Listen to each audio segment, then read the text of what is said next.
बदायूं में एक बार फिर मौत का सौदागर बेनकाब हुआ है। कोतवाली इलाके के शेखुपुर रोड पर स्थित रहनुमा अस्पताल। नाम तो बड़ा रहनुमा है पर काम यमराज वाला है। 25 साल की सुमन अपनी गोद में नन्ही खुशियां लेकर आई थी, लेकिन अस्पताल की अमानवीय लापरवाही ने उसे कफन ओढ़ा दिया। अस्पताल के नाम पर चल रही यह दुकानें मरीज के लिए इलाज का मरहम नहीं बल्कि मौत का पैगाम लेकर आती हैं। देखिए हमारी खास रिपोर्ट में। हैरानी की बात देखिए, अस्पताल ने 30 से 40 हजार रुपए का बिल थमाकर सुरक्षित प्रसव का वादा किया था। अब सवाल यह है कि यह सुरक्षित था या संदेहास्पद। जिस अस्पताल में डॉक्टर साहब का पता नहीं, डिग्री का अता पता नहीं, वहां प्रसव कौन करवा रहा था? झोला छाप नर्सें या अस्पताल का वो सुपर स्मार्ट स्टाफ जो मरीज की सांसें उखड़ने पर भी उसे रेफर करने की बजाय इंजेक्शन की खुराक पर खुराक दिए जा रहा था। लगता है इनके पास मेडिकल साइंस की नहीं, मौत को बुलाने की कला की डिग्री है। परिजनों का आरोप है कि यहाँ पहले भी मौतें हुई हैं, लेकिन साहब होते हैं। ये अस्पताल कोई कच्ची बस्ती नहीं जो रातों रात चल रहा है, शहर के बीचों बीच चल रहा है। पर सवाल ये है कि क्या ये अस्पताल बिना ऊपर वाली मर्जी के चल सकता है?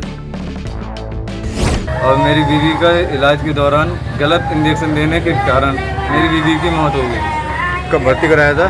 मैंने बुधवार के लिए भर्ती कराया था, शाम के लिए 6 बजे। अच्छा। और उसके बाद में रात के 10 बजे मेरी बीवी का ऑपरेशन किया था, उसमें मेरी बेटी हुई थी। अच्छा। बेटी के कारण इलाज चलता रहा, उसके बाद चलता रहा, कोई दिक्कत नहीं थी, पैसे उसे भी देता रहा मैं। और कारण ये हुआ कि सुबह मेरी बीवी के करीब 3 बजे से मेरी बीवी की तबीयत खराब हुई। मैंने डॉक्टर साहब को फ़ोन करा था, डॉक्टर साहब ने देखा था, ऊपर ले गए थे, ऊपर से फिर लिफ्ट से नीचे लेके आए थे।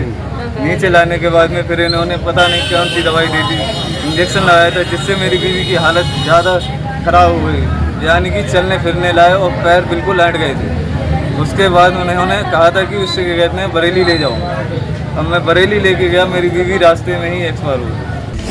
अब जरा स्वास्थ्य विभाग की सक्रियता देखिए। सीएमओ साहब कहते हैं कि जांच करवा रहे हैं कि रजिस्ट्रेशन है या नहीं। गजब है, शहर में मौत का तांडव मचा हुआ है और जिम्मेदार महकमा अभी ये चेक कर रहा है कि अस्पताल अवैध है या वैध।